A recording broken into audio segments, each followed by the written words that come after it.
Welcome to the Deep Dive. Today we're diving into Happiest Minds Technologies. We're trying to get a better understanding of their recent performance. Okay. So we dug into their Q3 FY25 earnings call and investor presentation. They've been making waves in the tech Yeah, world. they have. Their story's fascinating. Yeah, it really is. Happiest Minds, they describe themselves as a next-gen player in the digital transformation space, Okay, infrastructure, security, and product engineering space. And you know what? Their numbers seem to back it up. A full 96% of their business is digital, and wow. 94% operates on agile methodologies. Those are some seriously impressive stats. They've come a long way since going public back in 2020. This year, they're celebrating their 13th anniversary, Yeah. boasting a whopping 770,000 shareholders, plus they've got 85 Fortune 2000 companies on their client list. Wow. Clearly, they're doing something right. So let's dig in. Yeah, let's start with their performance. Happiest Minds reported an incredible 28.2% year-on-year revenue growth in constant currency for Q3 FY25. Okay. They're on track for their best performance since their IPO. Nice. And they attribute this success to four big initiatives. Let's break those down. Okay. We've got the acquisition of Pure Software and Aureus. Then there's the creation of a dedicated generative AI business unit. Plus, they've reorganized into 6 industry-specific groups and brought in a chief growth officer. A lot of moving pieces, but the question is, how much is each initiative really contributing to their success? That's the million-dollar question. You know, the earnings call didn't go into specific details about the individual impact of each initiative, but we can look at some clues. For example, the creation of a dedicated generative AI unit tells us they're betting big on the future of AI. It shows investors they're serious about being a leader in this space. Definitely a smart move, considering how much buzz there is around generative AI right now. But let's not forget about those acquisitions. Pure Software and Aureus brought in additional expertise Right. and expanded Happiest Minds' reach, particularly in the BFSI and healthcare verticals. Yeah. That diversification probably helped them weather some of the recent market volatility. Absolutely. And we can't underestimate the importance of their verticalization strategy. Organizing teams around specific industries Okay? helps them tailor solutions, speak the language of their clients, and ultimately build stronger relationships. That's a big deal in a competitive market like IT services. Makes sense. But amidst this success story, there's one area where Happiest Minds is experiencing a slowdown, their EdTech vertical. What's Oh, going on there? it looks like a combination of factors. One mid-sized client with a captive center in India decided to bring all their work in-house. Then you have another client in the K-12 segment who completed a platform development project and scaled back their team. So we're seeing some client-specific decisions impacting their EdTech revenue. Yes, But is there a bigger industry trend at play here? there definitely is. The EdTech sector as a whole is experiencing a slowdown. Okay. Think about it. Online learning platforms boomed during the pandemic. But as things return to normal, those trends are shifting, student preferences are evolving, and the industry is facing the challenges of digital transformation. So how is Happiest Minds navigating this shifting landscape? Are they just going to sit back and wait for the EdTech market to rebound? Not at all, they're being proactive. Okay. They're developing new service offerings for the professional development subsegment, which makes a lot of sense. The need for workforce upskilling and reskilling is only going to grow. Plus, they're exploring partnerships with top universities to develop and implement learning platforms. It sounds like they're not abandoning EdTech. They're strategically repositioning themselves within it. It'll be Yeah. interesting to see how that plays out. But let's not forget, they're still performing incredibly well in other high-growth areas like healthcare and BFSI. Right. And speaking of BFSI, their Artha banking platform is a major part of their success story. Right. Their BFSI segment was their top performer last quarter, Uh-huh. and Artha played a big role in that. They closed 2 deals and completed implementations, leading to substantial revenue recognition. What's exciting is that their Artha pipeline is still robust, Okay. and they're actively looking to expand within India. That seems like a smart move, especially since they recently acquired the Middle East business of GAVS Technologies. That acquisition not only strengthens their position in the BFSI sector, but also gives them a great springboard to broaden Artha's reach. Absolutely. And here's something else to consider. Q4 is historically a stronger quarter for Arthur when it comes to closing deals. That's because of the way their term licenses are structured. These licenses are typically sold for a specific period, often aligned with the fiscal year, so they're likely to see even more revenue from Artha in the coming months. That's great news for Happiest Minds. Now let's switch gears and talk about how they're attracting new clients. Their approach to customer acquisition has undergone a pretty significant shift. Yes, it has. They decided to split their sales team into farmers, who cultivate existing accounts, and hunters who focus on bringing in new clients. This specialization allows each team to hone their skills and strategies for maximum impact. It sounds like a smart way to streamline their sales efforts. Yes. But a specialized team isn't the only change they made. They also brought in a chief growth officer back in August 2024 and formed a brand new logo sales team to focus on India and North America. That tells me they're serious about expanding their client base. It does, and it's not just about quantity. They're focusing on quality, too. They're aiming for logos of consequence, Okay. which are companies with the potential for long-term partnerships and growth. It's a strategic approach to acquiring clients that align with their vision and values. It'll be fascinating to see how this new approach to customer acquisition plays out in the long run. But for now, the early results are promising. They've already secured one deal closure, have several more in advanced stages, Okay. and are reporting a much healthier pipeline than they've seen in the past. That's right. And those new clients aren't clustered in just one area. They acquired 7 new logos across various regions and industries just last quarter. Clearly, their restructured sales strategy is generating momentum, which is likely to continue in Q4 and into FY26. So they're performing well, acquiring new clients, and diversifying their portfolio. Now let's talk about the elephant in the room, generative AI. Okay. Everyone's buzzing about it, but is it really living up to the hype? Happiest Minds has gone all in, creating a dedicated generative AI business services unit, but it's still early days. It is early. But what's fascinating is how Happiest Minds is approaching it. They're being very careful about tracking revenue specifically attributable to generative AI. Okay. They're not lumping it in with revenue from larger projects that might have a small AI component, which some competitors might be doing. This shows they're focused on the true impact of this technology. That's a really insightful point. It suggests they're not just jumping on the bandwagon, they're taking a measured and strategic approach. But are they actually seeing real demand for these generative AI services? They are, and it's spanning a variety of sectors: high-tech, travel, retail, edutech, and manufacturing.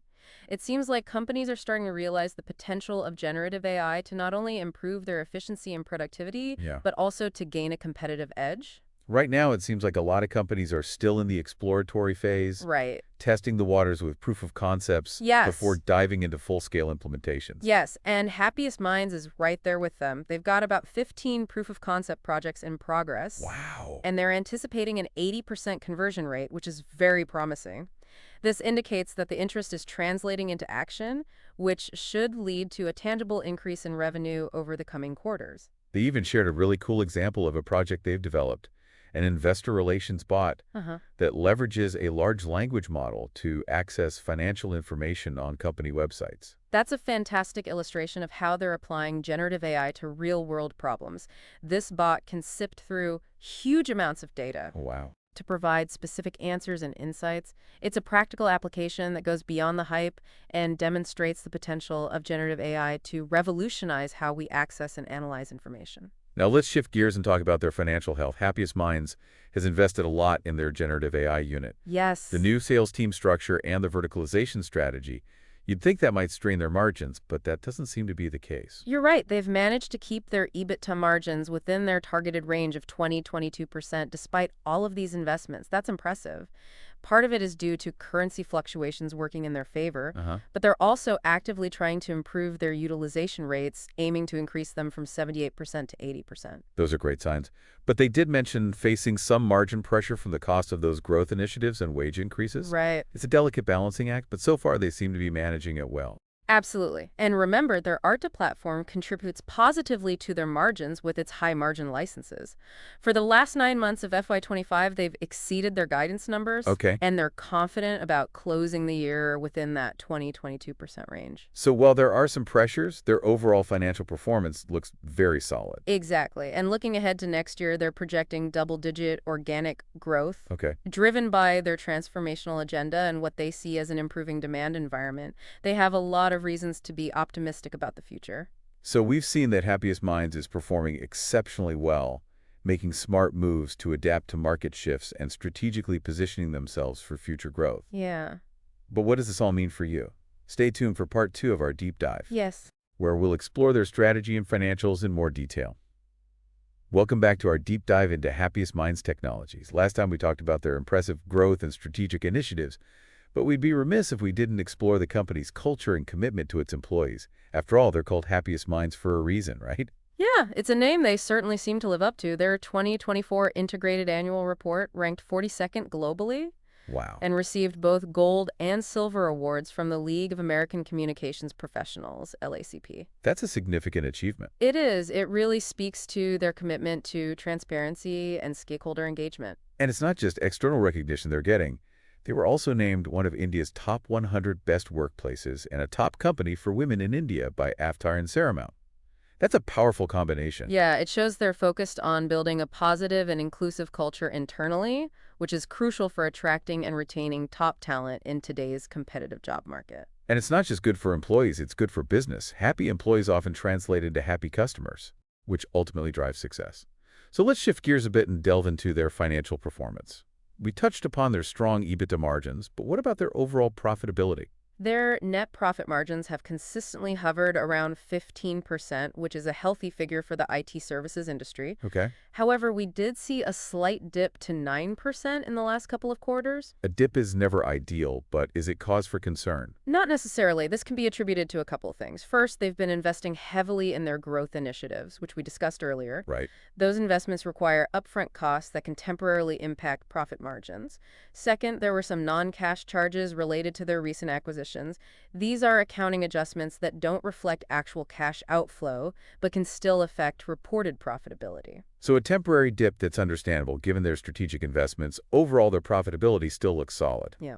Now let's dive into some of their key operational metrics.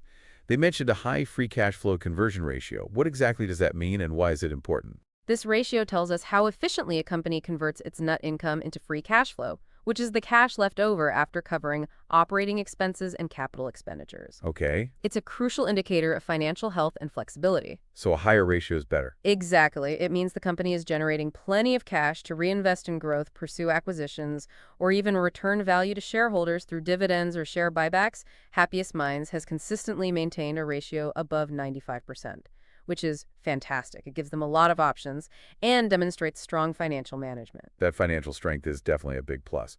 They also highlighted their strong return on capital employed, ROCE, and return on equity, ROCE. Can you break down those metrics for us? Sure, ROCE and ROE are essential indicators of how effectively a company uses its capital to generate profits. Happiest Minds boasts an impressive ROCE of 21.8% and an ROE of 14%, both significantly above industry averages. This tells us they're creating substantial value for their investors. So it's not just growth, it's profitable and efficient growth. That's the sweet spot for any company. Now let's take a closer look at their revenue breakdown by business unit. They have three main units: Infrastructure Management and Security Services, IMSS, Product and Digital Engineering Services, PDES, and the newly formed Generative AI Business Services, GBS. How do those units contribute to their overall revenue? PDES is clearly their powerhouse, Okay. consistently contributed over 75% of their total revenue. Wow. This segment encompasses a wide range of digital transformation and engineering services, highlighting their strength in this high-growth area. So PDES is the engine driving their success. What about the other units? IMSS accounts for about 20% of their revenue, providing essential infrastructure and security services to support their clients' digital initiatives. As for GBS, it's still in its early stages, contributing just over 1%. That makes sense given it's a relatively new unit. But as we discussed earlier, they have high hopes for GBS and expect it to ramp up significantly in the coming quarters. Now let's switch gears and look at their revenue geographically. We know they have a global presence, but where do they generate most of their business? The USA is their largest market by far, Okay. accounting for roughly 65% of their revenue. This aligns with many IT services companies that focus on serving the large and technologically advanced U.S. market. So a strong foothold in the U.S. Where do the other pieces of the pie fall? India follows with about 15%, then Europe with 8%, and the remaining revenue comes from the APAC region and other parts of the world. It's interesting to see India as their second largest market.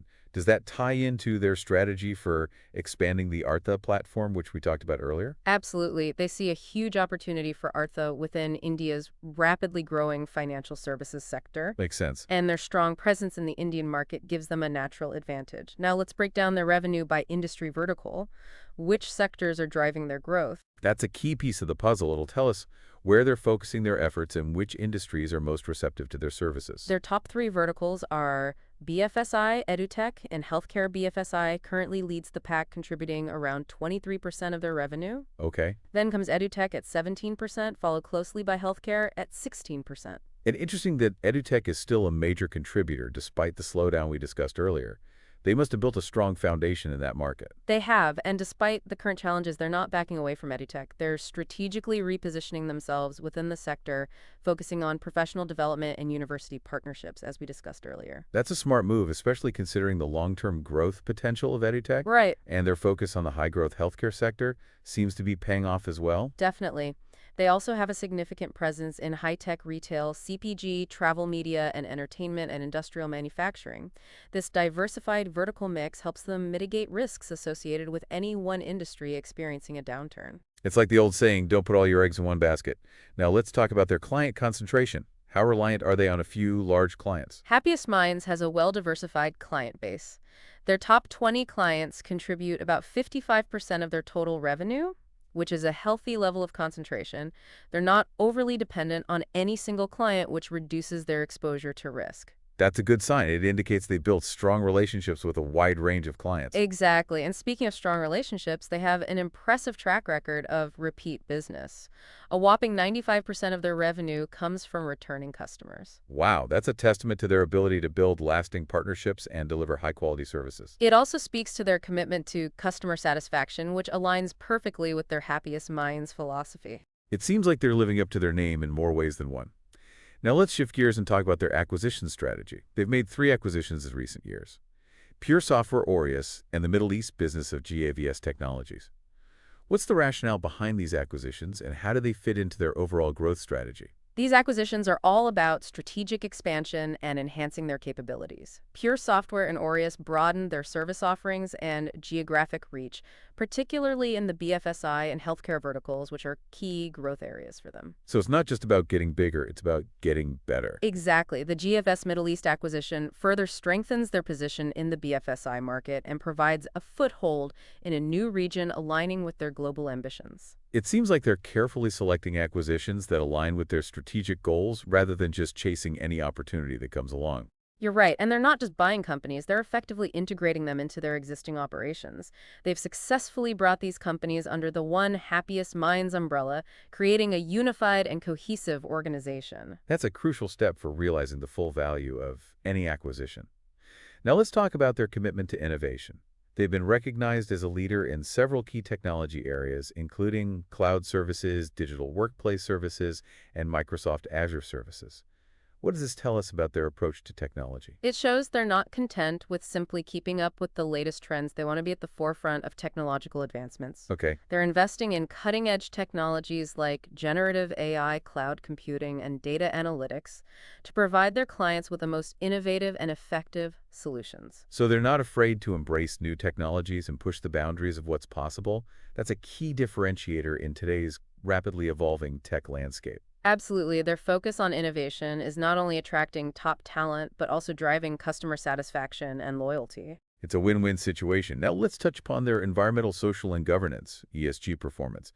They've made significant strides in this area, earning recognition for their sustainability efforts and commitment to diversity and inclusion.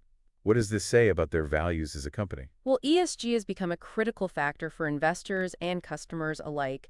Happiest Minds clearly recognizes the importance of operating sustainably and ethically. They're committed to reducing their environmental impact, promoting diversity and inclusion within their workforce, and upholding high standards of corporate governance. It's refreshing to see a company prioritize these values, showing they care about more than just the bottom line. It's definitely a positive sign. By embracing ESG principles, they're attracting talent, building customer trust, and enhancing their reputation. It's a smart business move that aligns with the growing demand for responsible corporate behavior. So far, we've painted a pretty rosy picture of Happiest Minds. They seem to be firing on all cylinders: strong financials, impressive growth, a focus on innovation, a commitment to ESG principles, and a dedication to creating a happy and fulfilling workplace. It sounds good.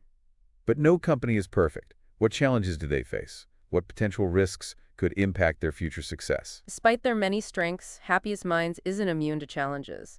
One of their biggest hurdles is the fierce competition within the IT services industry. Yeah, They're up against both large established players and nimble startups, all vying for market share. right. They need to constantly innovate and adapt to stay ahead of the curve. That's a constant battle in any fast-paced industry. What other factors could pose challenges for them? The rapid pace of technological change is another significant challenge. Okay, They need to keep investing in emerging technologies like generative AI and cloud computing to remain competitive. sure. However, these investments can be costly and may not always yield immediate returns. It's a calculated risk they need to take to stay ahead of the game. What about external factors beyond their control? Geopolitical uncertainty and economic volatility are always potential risks. They operate in a globalized world, so events beyond their control can significantly impact their business. The current economic climate, with rising inflation and interest rates, could put pressure on their margins and potentially impact client spending. Those are valid concerns. And we can't forget the slowdown in the EdTech sector, which we discussed earlier. While they're taking steps to mitigate this risk, it's something to watch closely. But despite these challenges, Happiest Minds seems to be well positioned for continued success. I agree. They have a strong management team, a proven track record, a clear vision for the future, and a solid foundation built on their commitment to customer happiness, innovation, and ESG principles. So it seems like they have the ingredients for continued success. But will they be able to maintain this impressive growth trajectory? Can they navigate the challenges and emerge as a leader in the global IT services landscape? Join us for part 3 of our deep dive, where we'll delve into their growth strategy, financial outlook, and the key factors that will shape their future. Welcome back to the deep dive. We've spent the last 2 segments exploring Happiest Minds Technologies, their impressive growth, and all the factors that contributed to their success. Now we got to look ahead. What's their plan for continued growth? Well, their stated goal is double-digit organic growth next year. Ambitious. It is. To achieve that, they're relying on a multi-pronged approach. One key element is deepening their verticalization strategy. By organizing their teams around specific industries, they can gain deeper expertise and tailor solutions to each client's needs. It's about becoming the go-to experts in those verticals. So specialization is key. We've already seen this play out well in their BFSI and healthcare verticals, and they're expecting that momentum to continue. But it's not just about industry focus, right? Right. Happiest Minds is also banking on their Artha platform as a key growth driver, especially in the Indian market. As we discussed earlier, they have plans to expand Artha's reach both geographically and in terms of functionality, adding new features and capabilities. Artha seems like a real strategic asset for them. It gives them a leg up in the BFSI space, and with continued investment, it could become even more valuable. And let's not forget their big bet on generative AI. Absolutely. They're building a dedicated business unit, Yeah, pouring resources into R&D and developing repeatable solutions that can be used across different industries. It's still early days for generative AI, but right. Happiest Minds is clearly taking a proactive approach and trying to seize this opportunity. It's one thing to talk about new technology, but it's another to actually build practical solutions and work with clients to identify real use cases. They're walking the walk, which is impressive. Yeah, their investor relations bot is a great example. It's a real demonstration of how they're using generative AI to solve real-world problems, and they're seeing demand for these services across multiple sectors. Remember those 15 proof-of-concept projects? Yes. They're expecting a high conversion rate, which means those explorations could turn into substantial contracts. It's a smart way to get their foot in the door and demonstrate the value of their work to clients. It is, and they're not limiting themselves to one area of technology. Happiest Minds is also leveraging its partnerships with industry giants like Microsoft and AWS to stay ahead of the curve in cloud computing. It's all about strategic alliances and collaborations. Yes. By working with these big companies, Happiest Minds can tap into their expertise, resources, and infrastructure and offer a broader range of services to their clients. Precisely. And let's not forget about their financial outlook. They've been consistently profitable, and their projections show continued growth. That's encouraging, but what are the factors that could impact their performance, either positively or negatively? What should we be keeping an eye on? One major factor is competition. The IT services industry is incredibly competitive. Yeah, it is. Happiest Minds needs to constantly innovate and find ways to stand out. They need to continue attracting top talent, delivering exceptional client service, and developing cutting-edge solutions. So staying ahead of the curve is crucial. Yes, What else could be a challenge? the global economic climate is always a factor. Rising inflation and interest rates could impact client spending and put pressure on margins. They'll need to manage costs carefully and ensure they're delivering value. And we can't forget about the slowdown in the EdTech sector. It's a segment where they've traditionally been strong, but they'll need to adapt to the market and find ways to maintain their position. Absolutely. But while there are challenges, Happiest Minds is also well positioned to capitalize on opportunities. They're a nimble and adaptable company with a strong track record. So what are the key things we should be watching as we follow their journey? First, keep an eye on their organic growth rate. Can they hit that double-digit target? Second, watch how their generative AI business unit evolves. Will it live up to the hype and become a major revenue generator? Those are definitely top of mind for investors. Anything else? Yes, pay attention to their ability to maintain those healthy margins, especially with economic headwinds. And keep an eye on their acquisition strategy. Will they continue to make smart acquisitions that bolster their capabilities and open up new markets? So there's a lot to be excited about with Happiest Minds, but also some potential challenges they'll need to navigate. It'll be interesting to see how their story unfolds. It certainly will. They have a clear vision, a talented team, and a solid foundation. They're a company that's definitely worth watching. So there you have it, our deep dive into Happiest Minds Technologies. We've covered their business model, financial performance, growth strategy, and the key factors that will shape their future. We hope this deep dive has given you valuable insights and a better understanding of this dynamic and innovative company. Now we want to hear from you. What are your thoughts on Happiest Minds? Do you think they have what it takes to become a major player in the IT services landscape? Share your insights and join the conversation. Thanks for listening to the deep dive.